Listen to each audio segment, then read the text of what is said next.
Okay, thanks very much everybody for being patient. We're going to get started now. I've been really looking forward to doing this session for quite a few weeks now because it's a subject that I am really passionate about. I personally know that hiring managers can make a huge difference in terms of getting candidates to say, yes, I'm interested in having a conversation. LinkedIn tells us that around 80% of people are are not in the market for a job opportunity. So if that's LinkedIn saying it, it's probably actually a lot more than that. Probably 90% of the total addressable market are not interested in looking for new job opportunities. What that means is, I believe, in the day and age where the very best candidates are getting contacted by recruiters regularly, and therefore kind of switch off to it. I was talking to a guy yesterday, came into a meeting with me to do some technical work with us, and he's a software developer, and he said, I get contacted every single day by recruiters, and to be honest, unless I'm looking for a job, I'm kind of immune to that contact. However, what we've seen from, well, since 2009 we've been doing this, what we've seen from putting hiring managers into the middle of the candidate attraction process is people who are not in the market are more likely to be interested in connecting with or talking to or hearing from a hiring manager who's somebody with the same kind of technical background as them, and somebody who, whose job they might want to have in the future. So I'm going to just come on to quick introductions. So my name is Adam Gordon. I'm CEO of Candidate ID, talent pipeline software business. We provide services around content, around database building, and around managing talent pipelines. Quick introduction. I'm going to ask John and Maury to introduce themselves. John's then going to talk through a really interesting case study of some of the things they've been doing at Carillion. And then Maury's going to talk about some of the amazing things that her business, SparkStart, can do for clients by putting hiring managers into the middle of talent attraction. I won't spoil it by saying any more.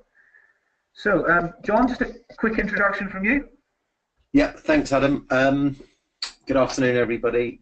So I'm Group Head of Resourcing at Carillion.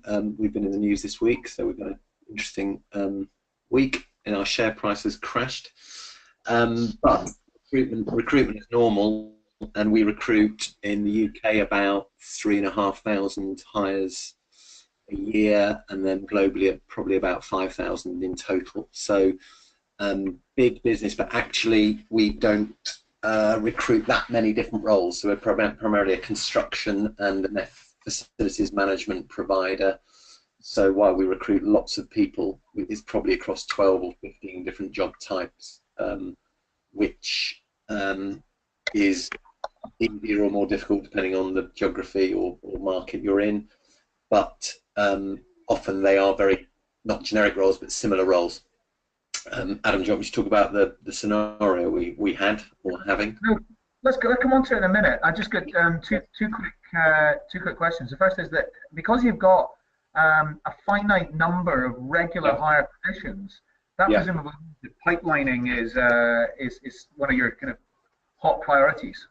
Absolutely, yeah. I mean, it was obvious to me 3 years ago when I joined the organisation that once we understood that data, that there was only, like Adam sort of talked to earlier, defined markets or audiences that we were talking to or about at any point in our attraction. So we had to become very specific about the content we serve up, the messaging, the imagery, all of that stuff. But it makes it much simpler. So we don't want to attract the whole world to our roles. We know, certainly in our engineering markets, civil engineers, quantity surveyors, there are a limited number in either the UK or globally or in certain locations or with the specific skill sets that some of our jobs require.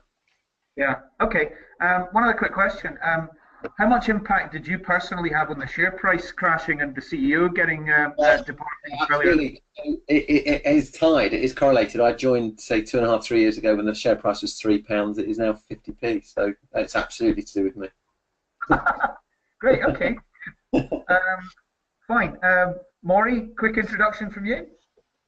Yeah, great. I'm Maury Hannigan. I'm CEO of SparkStart, and I actually started my career as a classic marketer. I started at Procter & Gamble in brand management, and I'm still a marketer because I understand that recruiting is marketing, and part of what SparkStart does is take a lot of the disciplines and a lot of the knowledge from traditional classics consumer packaged goods marketing and really apply it to recruiting. I mean, there are things that marketers have figured out that are really helpful to recruiters, and we bridge that and put some technology with it to make it easy for people, but that's really our approach to where we fit into the market.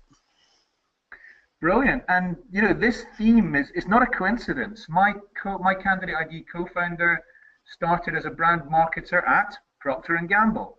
It's just not a coincidence that there's more people with this type of background who are becoming prominent in recruiting. So I'm going to hand over to Maury just now. I'm just passing on the over the controls. Maury's going to actually, okay. Do you want, or do you just what? You've got my slides. Do you just want to keep going through the slides? Okay, that's fine. I can do that. And if you just say when, I'll just keep. I'll just press the slides in that case. Now the other thing is I'm going to.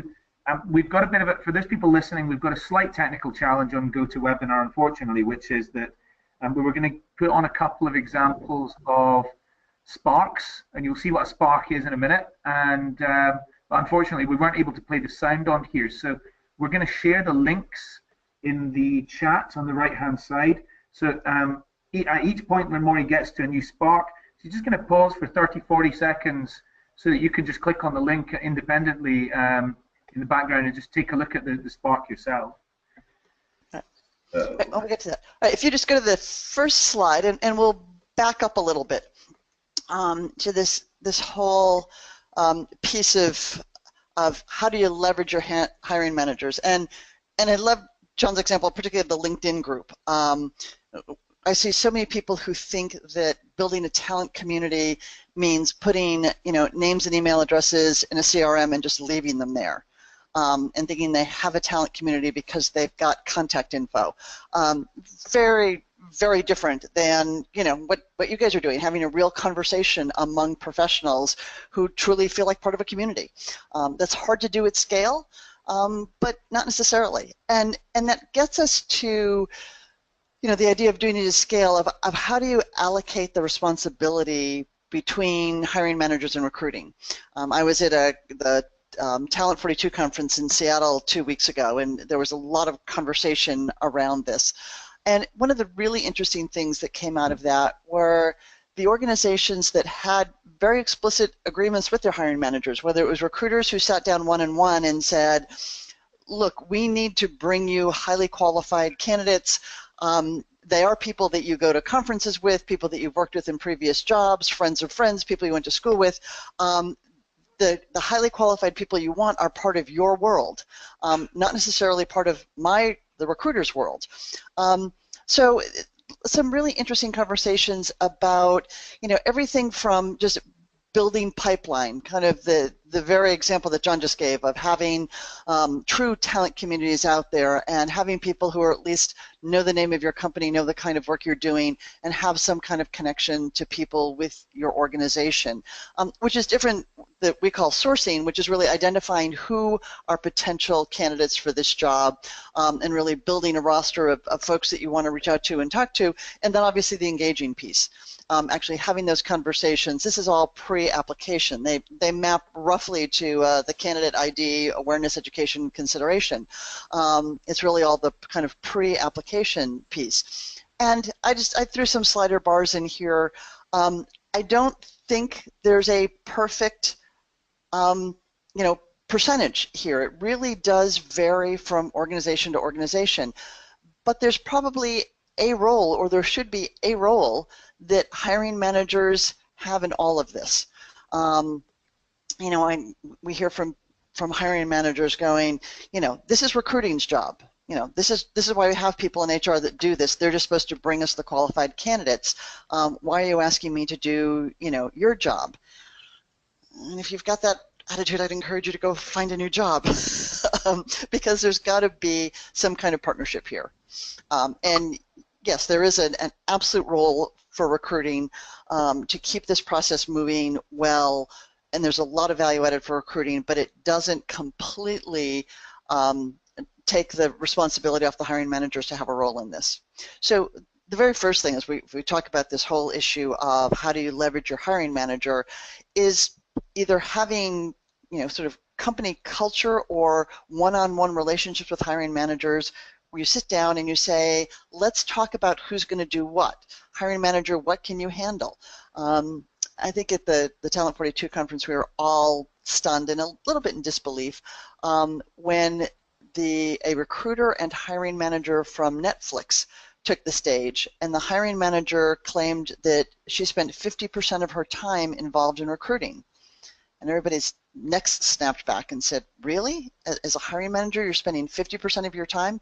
But one of the other really interesting things that came out of that discussion was that Netflix recruiters are not responsible for number of hires. It's not one of the metrics that they're measured on. And all the recruiters kind of burst into applause and were thrilled that that had been taken off, you know, recruiters' shoulders. And it was interesting. They said it frees the recruiter up to say, no, let's not hire this person. I don't think this is the right person for the role because they're not measured against how fast and how many butts and seats they do in a given month. So the point is, there's got to be some kind of partnership here.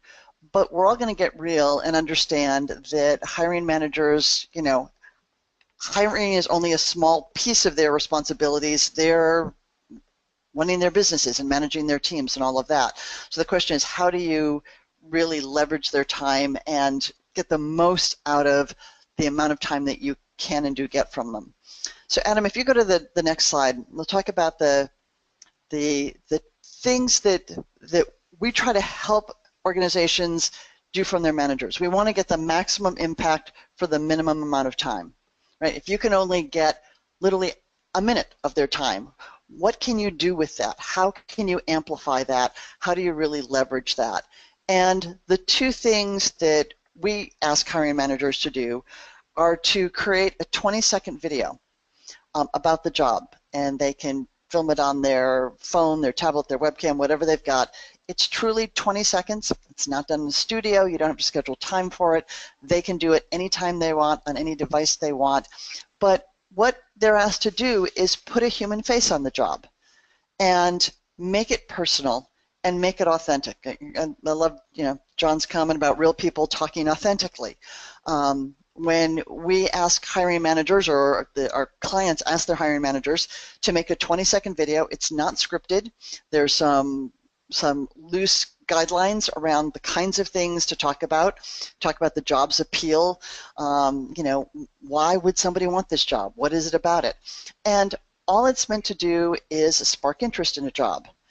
But a text-only job description isn't going to excite anybody. I'm going to assume of all the people on the call right now, let me assume that none of you are actually looking for a job. Would you really be tempted to give up your current job for a list of required skills and preferred skills? That's not exciting to anybody. You've got to understand, with all these passive candidates we're talking about, what is it that's going to pique their interest and have them say, gee, I'd like to either engage with a recruiter or return this call or something. You've got to give them some reason to take action and respond to you.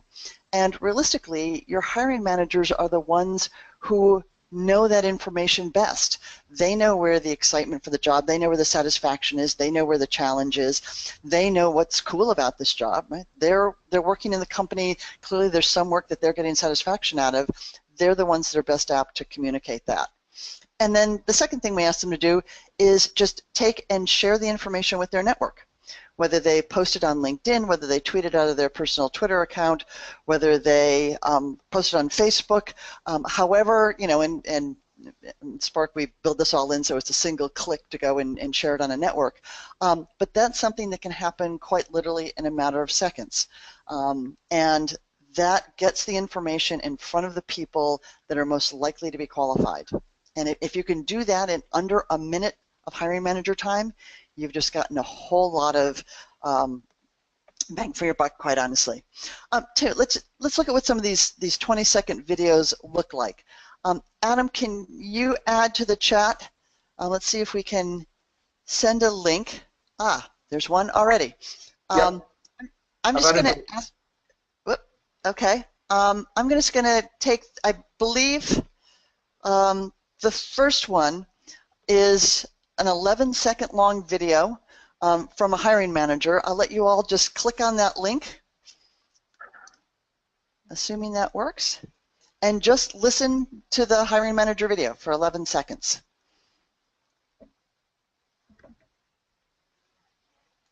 Can someone confirm that they can do that?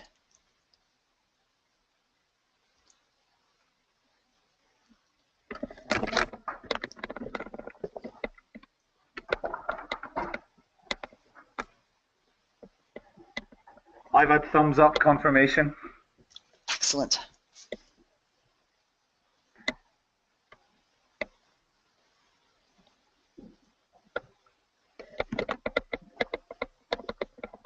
Okay. And Adam, if you advance to the next slide.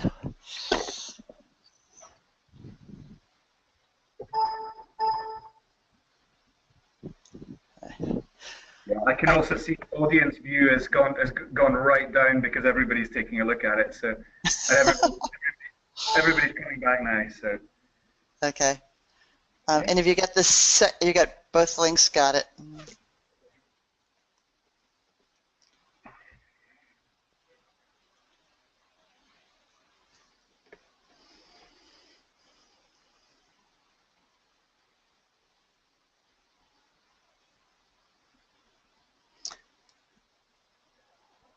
All right, do we have most folks back, hopefully? we do. Okay, great.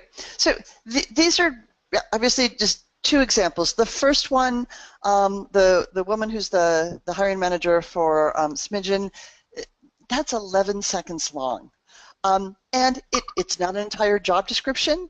It doesn't tell you everything you need to know, but it does tell you a bunch of things. Because Smidgen is a startup, they have a story they need to tell, right? No one's out there looking for a job with them because they're too small to be well known. They're not a major corporation that's a household name.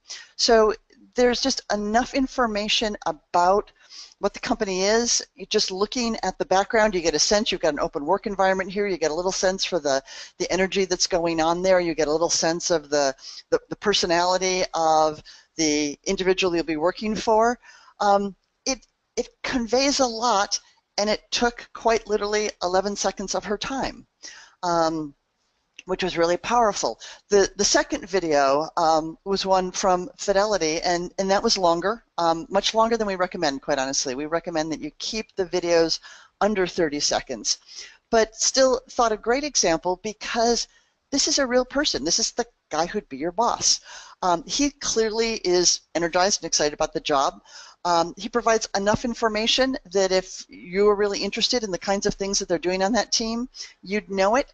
The other thing that we're finding kind of interesting by having the hiring managers record these short videos is that, and in almost all cases, the engagement and the number of people who actually apply doubles. Our numbers say versus any posting a text-only job description, if you go out there with a Spark, you double it.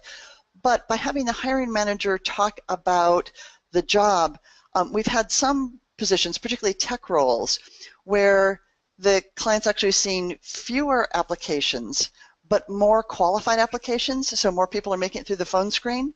And we think the reason for this is that we've all gotten numb to the list of, required skills. You need 15 years of Ruby on Rails experience. Well, Ruby hasn't been around for 15 years, so we all understand that all those required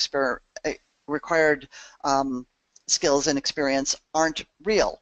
But when you hear the hiring manager say, hey, look, I'm looking for a Python developer who does large data tables and is involved in this and the other thing.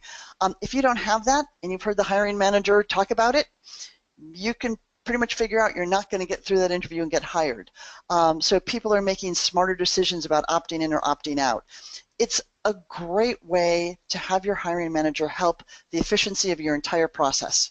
You put a human face on it, you make it real, you communicate the interest in the job, and the hiring manager just helps bring the candidates to the table. Then recruiting's got to kick in, and they've got to do all the things that they do well, right? This doesn't solve everything. It doesn't instantly give you, full slates, but it does take all of those passive candidates and give them a reason to engage with you. So we found that when you use these hiring managers to do the videos, have them talk very specifically about the job, and kind of challenge them. What about this job is exciting? It really makes a huge difference in how the hiring manager feels like they've got some skin in the job, and they've got a vested interest in the process as well as the outcome, which is really important. And the other piece is when they share the job, we encourage them to, if they're posting it on LinkedIn, tag a couple of people that might potentially know candidates. Hey, if you're interested, or you know anybody who's appropriate for this job, really would appreciate a referral, that kind of thing. Adam, if you go to the next slide, I'll show you an example of this. This happened to be a hiring manager who put the Spark that he was in his LinkedIn feed, and I cut this in half, so hopefully you can read a little bit of the right-hand side. When we think we took this screenshot maybe an hour after it went up, he had 68 likes. Within 2 hours, he was over 80 likes. Over 80 people in his network had liked the Spark. You can see some of the comments on the right-hand side. And you can't pay for this kind of advertising. If you look through some of the ones, looks nice, great video. You can see in the middle of the page, I'll transfer out to Edmund. You would be an awesome boss. To get people in your network to, every time those people commented, the comments got shared with their networks. And this Spark had hundreds going to thousands of views and applications, which in Tempe, Arizona, which is a tough hiring market these days, was just incredible. So here's a hiring manager used, I can't see, his video was probably somewhere around 24 to 28 seconds. That's what most of them tend to be. Another minute or so, he just shared it on his LinkedIn profile and had an amazing amount of impact on the visibility for the job, on the people who are, aware of it and potentially applied for it. Just wildly successful. So when we talk about hiring managers, I keep going back to this. You're only going to get a little bit of time. Make the most of it. Let them do what they do well, and then go ahead and leverage it for all it's worth.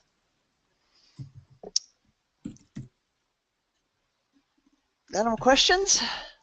Brilliant. Okay, I've got quite a few. So the first one from me is, are there any industries where hiring managers are clearly better qualified to just do a Spark? Are there any industries where it's much harder to get people to do it? Great question, and we get surprised by this all the time. We originally thought that Sparks would be used for sort of middle management jobs. And I'll give the example. We had actually one of the venture capital firms on the West Coast was trying to recruit from some of the more prestigious venture capital firms, and they had identified 6 people that they wanted to recruit, and they couldn't get any kind of response or any attention from those 6 people. So they made a Spark and used the magic phrase, click below to meet your boss.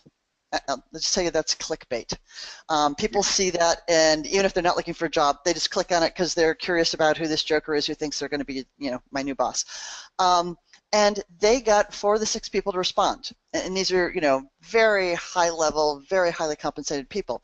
On the other end of the spectrum, we had a call center that was using this, and so that's lower education requirements and just a different group, and that went viral among people because video is the preferred medium. People would rather watch video than read paragraphs of text. So when you do something that's designed for mobile and got video, we'd rather have somebody talk to us and tell us about it than hand us paragraphs of text to read on our mobile devices.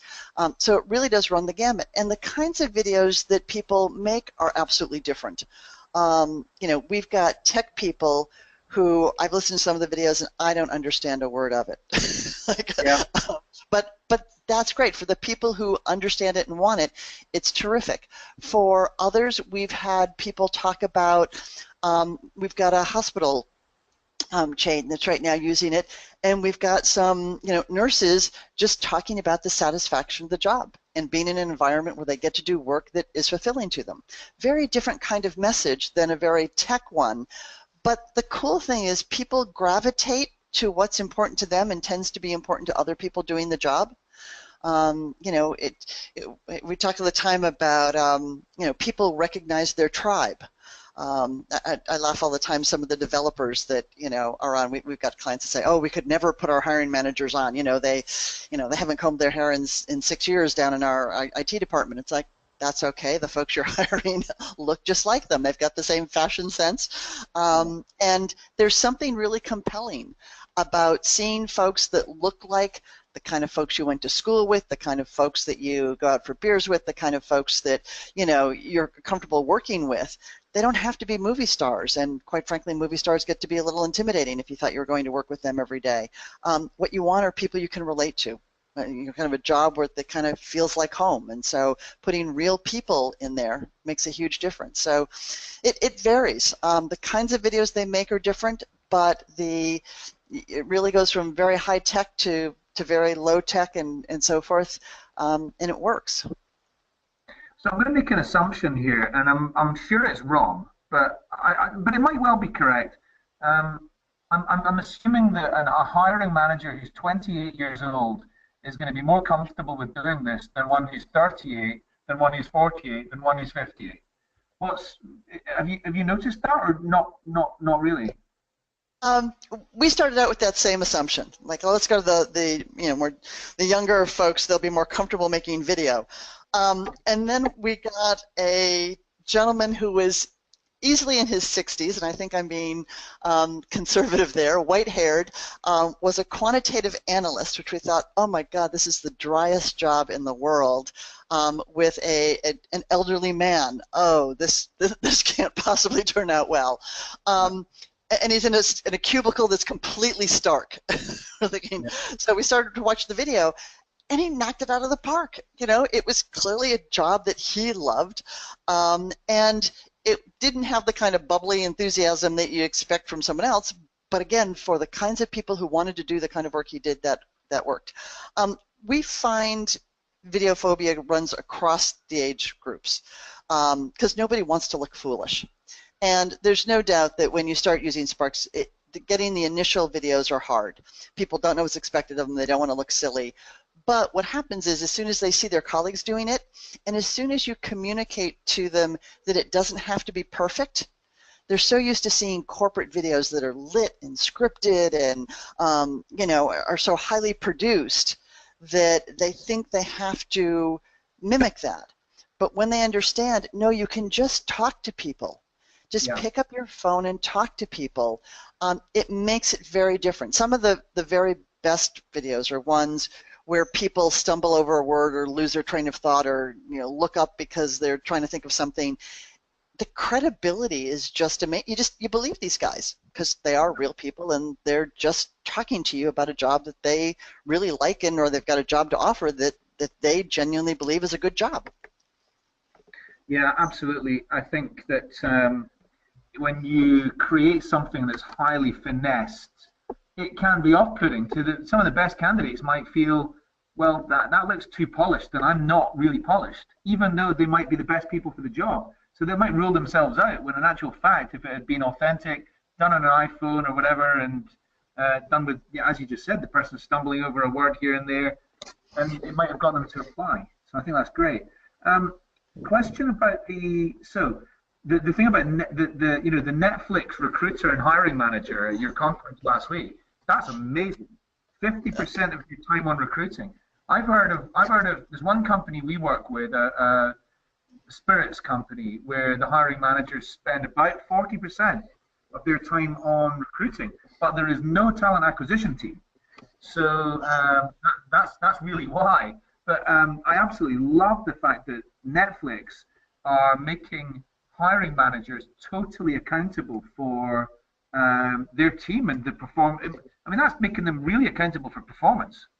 So right. I think that's it puts recruiting in the role of advisor, of real expert on how to do this and guiding the process, and sort of contributing as almost like a consultant to the process. Not that they don't, they do screening interviews and those sorts of things, but their role really is to make sure that the best people are brought in, not that you've got the rec filled in 23 days. And it's a whole different approach to really bringing on talent. John, you have been encouraging hiring managers to do various different things to kind of create community and build up their list of potential candidates. How do you think the concept of getting them to do a short video to attach to get people to apply would work?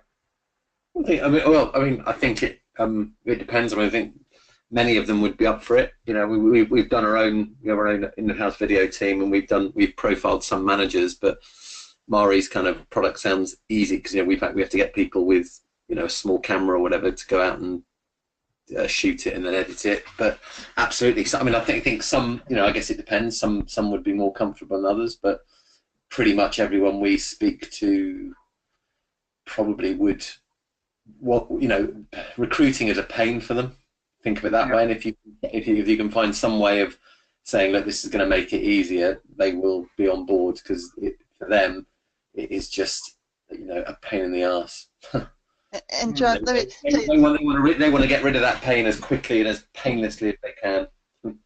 And John, you'll find there'll also be some a dynamic that if they see some hiring managers that have got the video and all this kind of multimedia, mobile friendly, social share built-in kind of stuff, and they see that one of their colleagues is having their job recruited for with all this cool stuff, and they've got a job description which is all text that's somewhere on a job board, they're pretty quickly going to want to have the cool stuff for themselves as well, because they'll just see the difference in candidates. So it's interesting how this builds over time. If people go, oh yeah, it's like putting an ad in the newspaper. You don't want to do that anymore. It's just not how you find candidates. So you understand it's a new game in town. Yeah. One other thing I just wanted to touch on was this concept that you were talking about, John, about talking to the hiring managers about who are they connected to, who do they know. Our friends at Weetabix do something just brilliant, and I can't remember the exact term that they call it, but it's something like a sourcing party. And basically they get all the members, let's say they're recruiting in the brand team, they get the brand team together, the recruiting team puts on beers and pizza, and basically just goes through, here's some good ideas around how you can be using LinkedIn, and gives them some social media kind of, but at the same time says, right, and also export all your connections and let's talk through them and talk through who's going to be good for these vacancies and who we need to be talking to and recruiting right now. That kind of concept is becoming clearly more popular, and I particularly like it. And Adam, can I build on that one? It's a little different, but one of the best things I've heard recently, and part of the candidate experience, Consulate at a workshop recently, West Monroe Partners told the group that they are hiring food trucks. I don't know if food trucks are as big in the UK as they are here, but food trucks are the new gourmet food. But they're hiring food trucks and parking them outside of competitors' offices and offering free lunch, and having a couple of their hiring managers go over and just like stand around the food truck, and just, you know, it costs them, you know, not that much. They give away, you know, maybe 50 lunches, but it's just a great way to get visibility and do some connections, and I just loved how novel it was. Yeah, I think that's a brilliant idea. People love free things, but especially gourmet food. Great. Okay. So thank you very much to John and to Maury. I've really enjoyed this session. It's a real passion of mine. The whole concept of bringing hiring managers into the middle of talent attraction, and I think they enjoy it as well when they get a bit of guidance on how they could be doing it and how they can be contributing. I've only ever found them to kind of enjoy it. So I think that this is great. I'm going to be introducing Maury to a number of our clients. John, please keep in touch. I'm sure we'll talk about all the new initiatives that you're working on. You're tracking all of that. And thanks very much to the 40 or so people who've signed in for the talent talk today on both sides of the Atlantic. It's been transatlantic today, which we like. So yeah, many thanks, and look out for our next talent talks. If you don't know who we are, how to find us, Candidate IDs on LinkedIn, you'll find us there. We broadcast our talent talks there, and also we're on Twitter at candidate_ID. And if anybody's interested in joining the our new community, our new online community, which is about every subject relating to talent pipelining. It's about the art of talent pipelining. Go to talentpipe.org, and as long as you're relevant, put in your email address in there, and we'll make sure you get added to the community. So, thanks very much, and until next time, have a great weekend. Bye for now.